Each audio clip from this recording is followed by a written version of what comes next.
মা তারার আরাধনা, যজ্ঞ, বিশেষ পুজো অর্চনা আর অগণিত ভক্তের ভিড়। কৌশিকী অমাবস্যায় তারাপীঠ মহাশ্মশানে বিশেষ তান্ত্রিক সাধনা আর পুজোয় অংশ নিলেন অঘরী সাধু এবং সাধিকারা। সেখানেই MN নিউজের মুখোমুখি হলেন স্বর্ণপদকজয়ী অকাল্টিস্ট অঘোর সাধিকা যোগিনী দিয়ানাথ। ভয়ঙ্কর নয়, অঘোর আসলে কি বোঝালেন তিনি, সঙ্গে তুলে ধরলেন তার জীবন কাহিনী। কি বললেন তিনি আমাদের ক্যামেরার সামনে শোনাবো আপনাদের।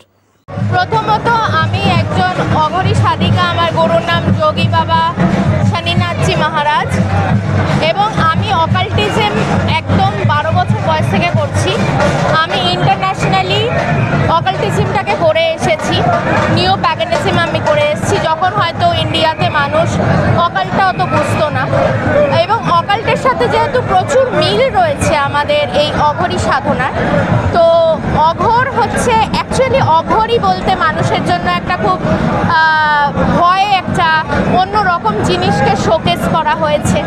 কিন্তু যা কিছুই খারাপ, যা কিছুই বিপজ্জনক, আমরা বলি ঘোর বিপদ, ঘোর অন্ধকার, কিন্তু যা কিছুই স্নিগ্ধ এবং আলোর দিকের পথ দেখায় সেটাই অঘোর, ঘোরকে কাটিয়ে অঘোরের দিকে।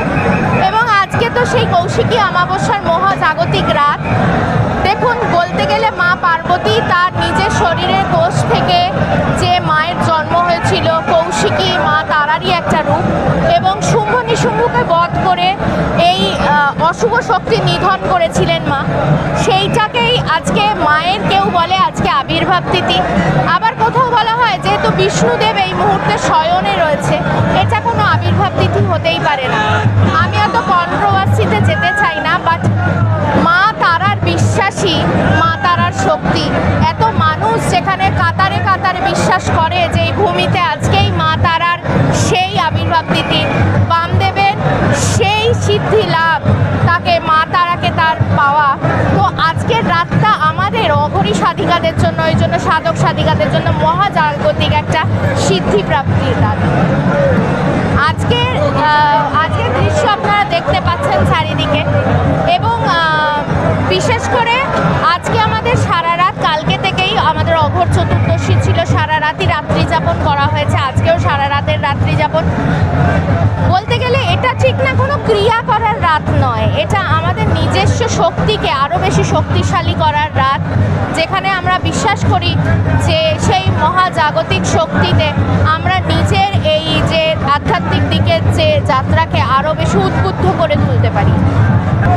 দেখুন, প্রথমত আমি প্রফেশনালি একজন ডার্মাটোলজিস্ট, কসমেটোলজিস্ট, এবং এটা আমার ব্রেড অ্যান্ড বাটার, ঠিক আছে, সেটা আমার প্রফেশন। বাট শরীর কিছু চায় আর আত্মা কিছু চায়। আজকে যদি আমার শরীরের থেকে আত্মাটা বেরিয়ে যায়, এই শরীরটার কোনো ভ্যালু নেই। আবার এই আত্মাটা খেতে চায় না, খেতে চায় আমার জীব, মনে হয় বিরিয়ানি হলে ভালো হতো। এই দুটো যেরকম আলাদা আলাদা জিনিস, এই দুটোর আমার প্রফেশন যেরকম আলাদা, কিন্তু আমি মনে করি অনেক আমাদের মতো এডুকেটেড মানুষের স্পিরিচুয়ালিটির দিকে এগিয়ে আসা উচিত, যাতে চারিদিকে এটাকে নিয়ে অনেক ভণ্ডামিও শুরু হয়েছে, সেই জিনিসটার থেকে মানুষ অনেক অনেক বেশি সচেতন আজকের ডেটে, এবং অনেক বেশি আমার মনে হয় যে শিক্ষিত মানুষ এগিয়ে এলে স্পিরিচুয়ালিটির দিকে আমরা সনাতন ধর্মটাকে অনেক বেশি এগিয়ে নিয়ে যেতে পারবো।